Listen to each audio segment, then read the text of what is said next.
Quand Cyrano de Bergerac fait une pause dans le port de Royan, cela vaut bien une photo pour le souvenir. Le bateau de croisière fluvial en provenance de Bordeaux est arrivé cette nuit pour une escale de 48 heures avec 84 passagers à son bord. Là, c'est vraiment la possibilité de visiter un tas de petites villes, de voir la France en plus. Je pense que pour moi, j'aime bien voir la France. J'ajouterais à ça qu'à part cette nuit où on a été un peu surpris, on n'est quand même pas trop secoué sur les fleuves. Un tel navire dans le port de Royan, c'est une première. 4 ans que la compagnie de croisière et les élus locaux bataillent pour obtenir les autorisations. C'est l'administratif, la météo, voilà, c'est toutes ces conditions-là.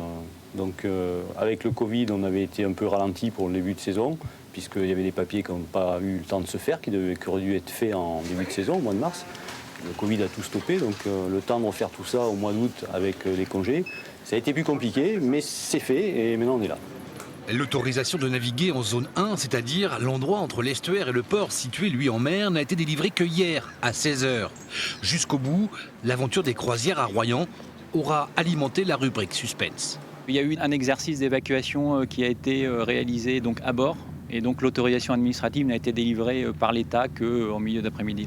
Ouais, c'était chaud jusqu'au bout quand même, cette histoire-là. C'était effectivement compliqué jusqu'au bout et on a été dans l'incertitude jusqu'au dernier moment. Pendant l'escale, pas grand monde à bord. Tous les passagers sont en excursion du côté de La Rochelle et de la Cordillère Royale à Rochefort. Le Cyrano de Bergerac quittera le port demain après-midi. 3 autres croisières sont programmées jusqu'à la mi-octobre.